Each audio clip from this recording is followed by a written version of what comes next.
TG MotoRider here on my VTX 1300. It's a 2004, and I thought I'd do a review.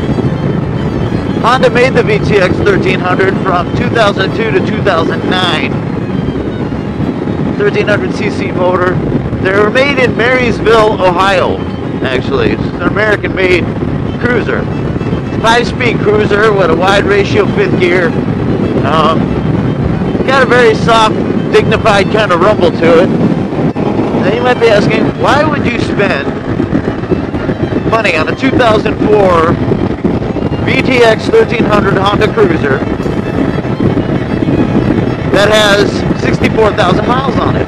Well, a couple reasons. Number one, Honda made this motor about as bulletproof as you can possibly get. It really did. Number two, it only cost me $2,000. Now, $2,000 for a motorcycle, that's really not that much money. To have a second bike. Now, I've had two bikes for a while. My other bike was a Sabre 1100, which actually felt much heavier than this because the jugs sit a little higher, like the weight is a little higher on the center of gravity. So you felt that when you lean that. This thing actually has a very low center of gravity. It weighs more than the Sabre. I think this comes in at 720 pounds wet. I want to say the dry weight's 680, something like that. But the wet weight with gas and everything, I think it takes you over 700. People wanted a bulletproof cruiser, something they didn't have to worry about. They also wanted a liquid-cooled cruiser. They wanted a cruiser that you didn't have to worry about overheating at lights. 65.6. I put about 1,400 miles on it ish. Okay, so you have a 1312cc, 3 valves per cylinder, liquid cooled, single overhead cam, carbureted motor, 2 giant pipes coming out the bottom. I know a lot of people put aftermarkets on them. If you do that, make sure you rejet. Alright, suspension, 5.1 inches of travel in the front fork. I think it's 3.7. So it does give you a pretty smooth ride. That's a lot of good travel in the front fork. I got 6 inches, almost 6 inches of travel on the front fork on the adventure bike, so that's pretty good. It gives you a pretty nice smooth ride. Brakes in the front, single disc, twin piston. In the back you got disc, single piston. It is a shaft drive. You get about 60 horsepower, which is fine for a cruiser. You know, this thing's not going to break any land speed records, but it is a great smooth ride. It has plenty of torque when you hammer it. It really does. It does deliver. There's the shaft. You can see right there. That's where you fill it. That's where you drain it. This is your breather valve. Do not take that off. This has a cable clutch. The 1800 version of this actually has hydraulic clutch. Dual axis counterbalances to control the engine vibration. So you do get a pretty nice rumble, but it's not violent. It's not shaking the rear view mirrors going down the highway. You can still see. I was spent the day on a Sportster 1200 Harley, and when you hammer it, I mean, everything becomes an absolute blur in the rear view. But this does not have that problem.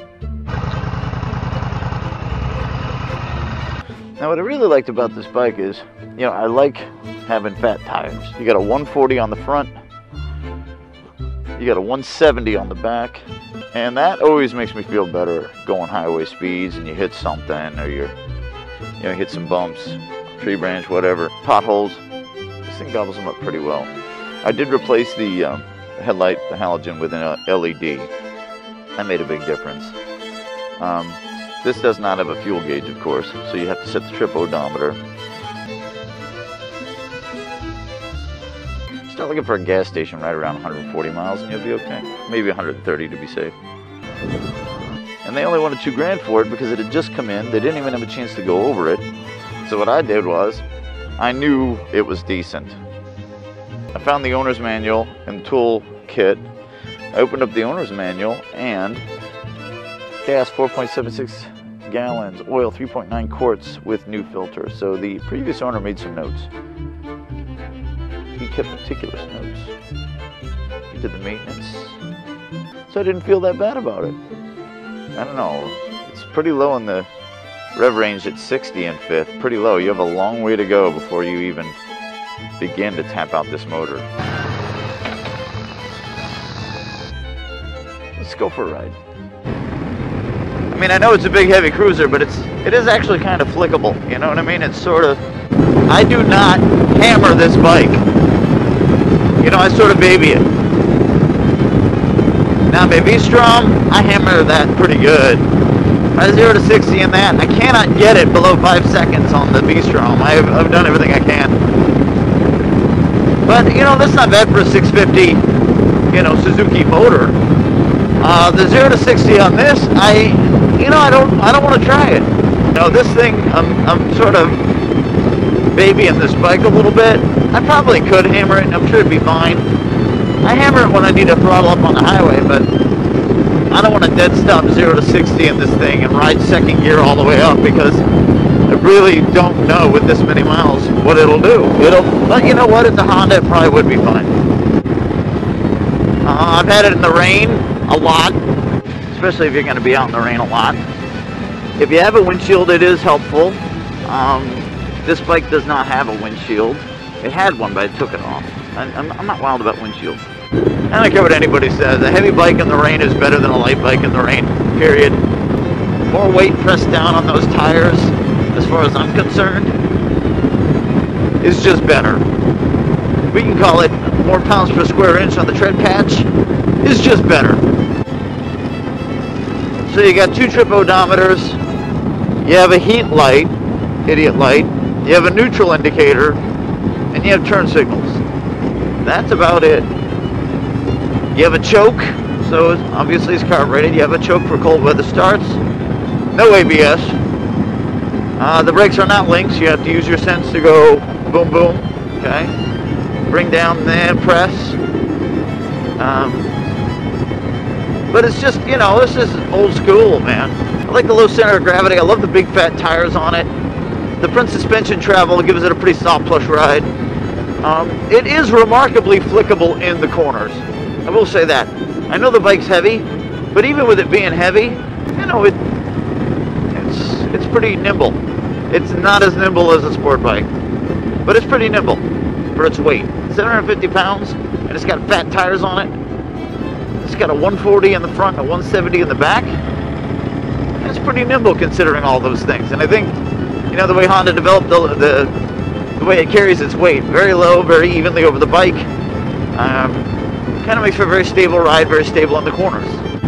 This thing's for chilling out. It does go plenty fast. I mean, it's not slow.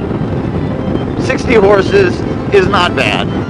Now, the weight to power ratio, one could definitely argue that. 60 horsepower on something that weighs 750 pounds wet, I don't know. Because, once again, I don't have a sport bike, but I can bring it back to the bike I do have, and that is, my V-Strom is 500 pounds, and it is 66 fuel-injected horses, and that power-to-weight ratio is very good. Take those numbers for what you will. If you're coming to a stop and making a right or left, and if you're drifting through that into your turn, make sure it's in second or third. Don't think you got first gear and then you release the clutch, because your back tire is gonna and you're gonna feel it. You're gonna put the clutch back in and go up to second real fast. Oh, isn't that nice? Look what they do. See this? I mean, how about absolutely not cool?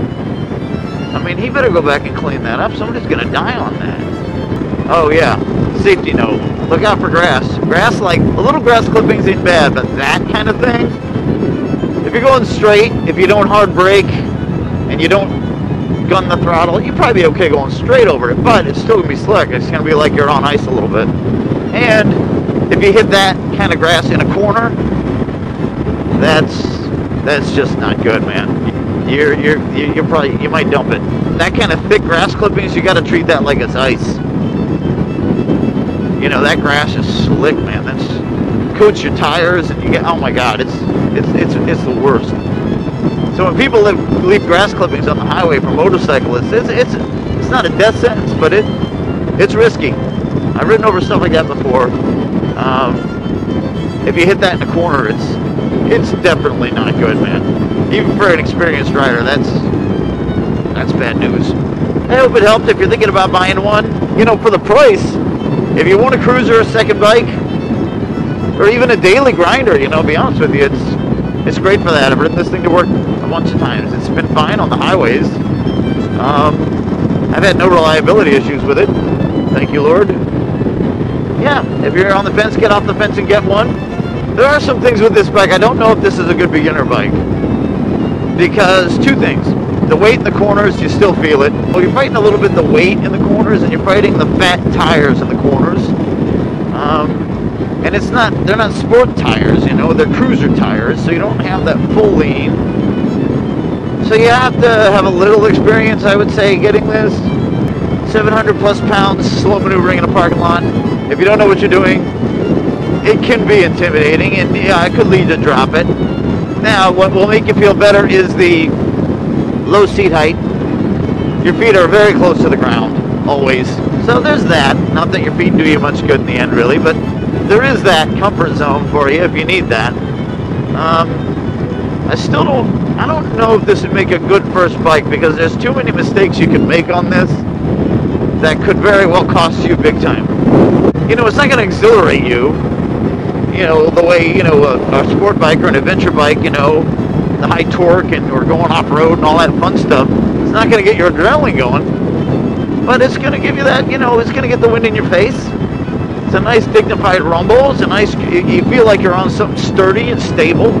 The motor is definitely got a great power band, and it feels like it has endless torque. It really does. When I got this bike, it had a windshield up to here. It had rotten saddlebags that were rotting, dangling off the back. I cut the dead weight off of this thing, and I feel like I liberated it. It feels free. And I took a magic erase to the headlight, to the chrome here. Look how shiny it is. This was all grunged out. It was nasty. I mean, the guy did the maintenance on it, but it still needed some TLC. So first thing I did, change the high void oil, change the radiator fluid, change the spark plugs, change the oil. And you're out in this setting right here, and you're on this. You feel like you're exactly where you should be. The wind in your face, the smell of fresh, clean country air, an endless country highway. This is where this belongs. When you go out in the country on something like this, you feel like, even no matter how crazy or hectic or stupid your life can be, but you know what? When you jump on something like this, and you head out here, and you just rumble away the hours, thinking about things, and listening to the motor rumble, and it feels like things are kind of right with the world a little bit. A little bit. If just for a brief time. If just for a brief time. That's my review of the VTX 1300.